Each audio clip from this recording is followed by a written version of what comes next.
estate market. We thought we had saved enough for a down payment on a comfortable 2-bedroom in our Upper West Side neighborhood, one with hardwood floors, an eat-in kitchen, and maybe an extra little room for a den or office. But we quickly discovered that apartments with those high-end amenities were selling for $2 million. For a 2-bedroom apartment! No matter how we did the math, we didn't have even close to that kind of money. Brokers urged us to look in emerging Manhattan neighborhoods where the prices were slightly more reasonable, like Harlem or Hell's Kitchen. But we didn't want to settle. We loved the Upper West Side and figured at some point the real estate frenzy would die down. So we agreed to make do in our small space and wait for the apartment Cupid to strike, never expecting to still be looking 2 frustrating years later while our firstborn slumbered behind the makeshift wall. And now we had baby number 2 back there to boot. Sharon freshened up our coffees while Dave had Aaron mesmerized with a demonstration of how smoothly their custom kitchen drawers glided to an automatic close. Maybe Aaron was blinded by all of that stainless. The cabinets were stainless, the dishwasher was stainless, the fridge was stainless. Even the backsplash was crafted of hundreds of silver rectangles, lined up like a wall of antiseptic armor. I thought kitchens were supposed to be warm and inviting. This one made me feel like I was in a haute designer morgue. I couldn't wait to leave. "I think I hear Madison," I said.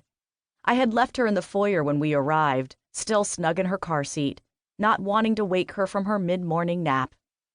As I walked over, Madison's eyes fluttered open, and she smiled her usual gummy grin. "Morning, Maddie," I whispered, and kissed her forehead. Everyone said she looked just like Aaron, with his signature cheek dimples and, so far, his hazel blue eyes, too. I wondered if they would stay. Phoebe's eyes had also started out that bluish-green hue, but by her first birthday had turned almost as dark brown as mine. "Madison's just adorable," Sharon said as I walked back into the kitchen. Through the bay window, I could see Dave was now showing Aaron around the yard out back. "How old is she now? 4 months?" "Just turned 5, I answered as I held Madison in one arm and with the other ran tap water into a bottle pre-filled with powdered formula. "I miss that age. Are you guys still thinking about a 3rd? She glanced outside.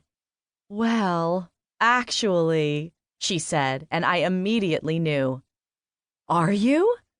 10 weeks. But don't tell Dave I told you. We're not announcing it until we get past 12. To be safe." "That's great news. I'm so happy for you," I said. And I was.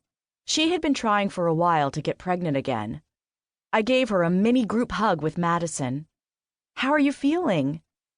"Pretty good. A little nauseous. Thank God it's only 1 this time. I'm really hoping for a girl. Alexis is such an angel compared to Henry, the little terror.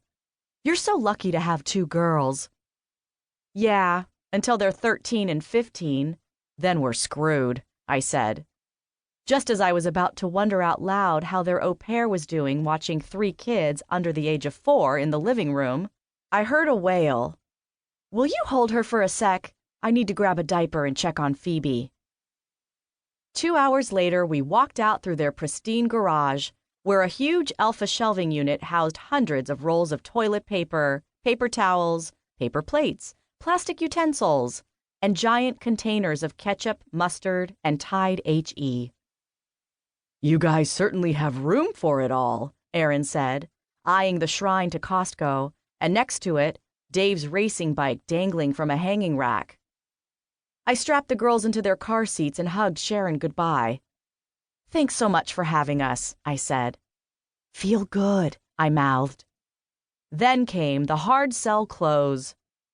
"Really, Aaron, call our builder about the house next door," Sharon said, slipping him a piece of paper. "It's best to reach him on his cell."